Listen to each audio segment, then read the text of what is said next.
Game begin. Alrighty then. So let's do another gun boxing.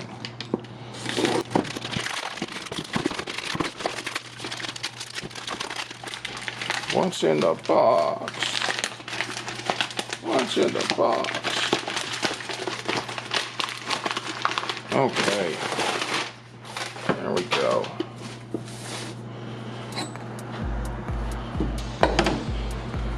So, I love these boxes with the little magnetic things on them. Whoop. Dumping it out. Okay, there we go. Maybe more like that. I love those boxes.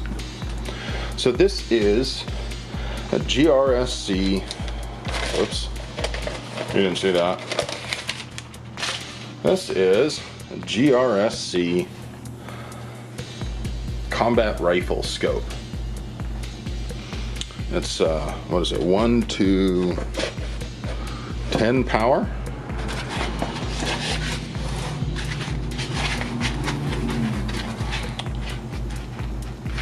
That's a nice.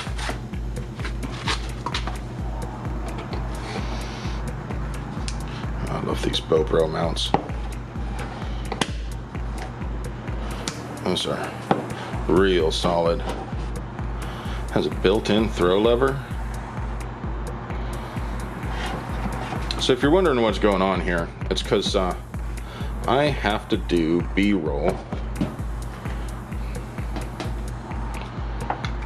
for videos I'm doing for AR15.com. I'm gonna do a review on this guy. Has this cool built-in throw lever. I really like the design of that. It sticks out enough to be really useful, but not so much to snag on things. It doesn't stick out much farther than the turrets, but it gives you a lot of space this direction so you can really crank on it.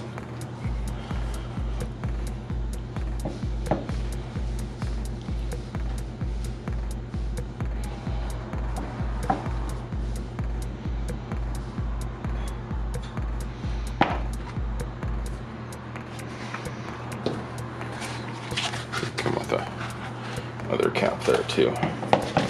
So let's see here. There was a note in here. Oh, it says, Andrew, please call me when you get this. So I got to give him a call.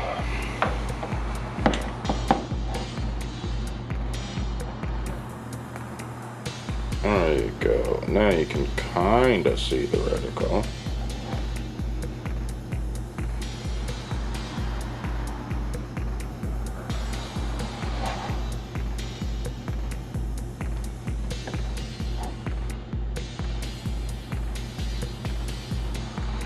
That is on level 5, believe it or not. Oh, I guess 5 is the highest. Okay.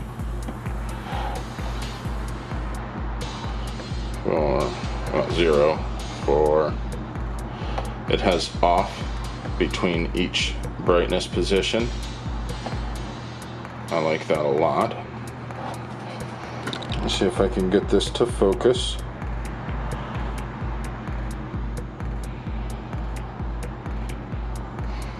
Okay, that's enough of that. Zoom back out a little bit here. What else we got in this box? Got a sunshade. Got a kill flash. Extra battery. I was gonna say, is that an extra battery or is that a... Oh yeah, of course it's the extra battery because the reticle was on. Derp. There's the card. More cards.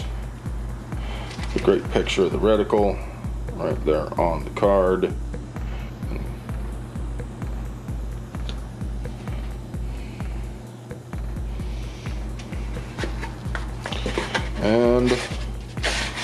And time, as AVE would say. Alright guys, let's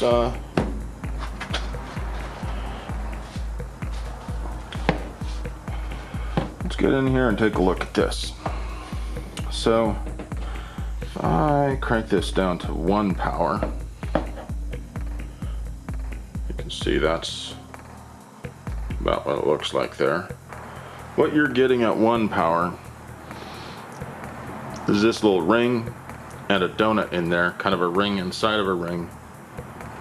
Kind of a little bit like an EOTech reticle, just in the sense that you can have a ring to sit around a target.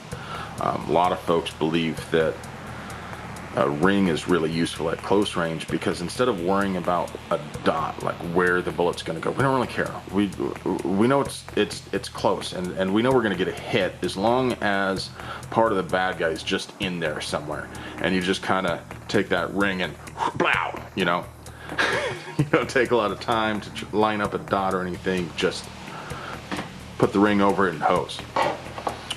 And you know, I think that's a fairly rational position. Ooh, I like that. I like the look of these turrets.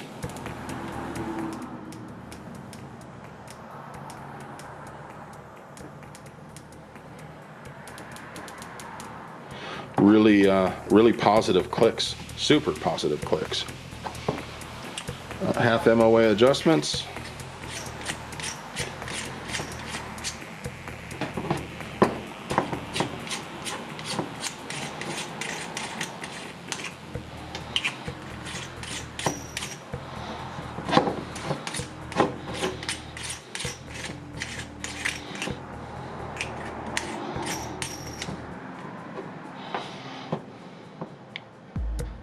Alright, never quite sure if you can get one of these battery compartments off with your fingers or if you have to do it with a coin. But pretty standard stuff here, right? We've been seeing this sort of setup for, shoot, good 20 years now, in terms of just the general arrangement of the turrets and the location of the controls, how everything works, where the battery compartment is. It's not good or bad, that's just a configuration that we've all settled on as being pretty solid. Man, at first glance, I like this. Yeah, we'll see how it is when we get it outside, but so far, it looks pretty neat. It's a pretty neat idea.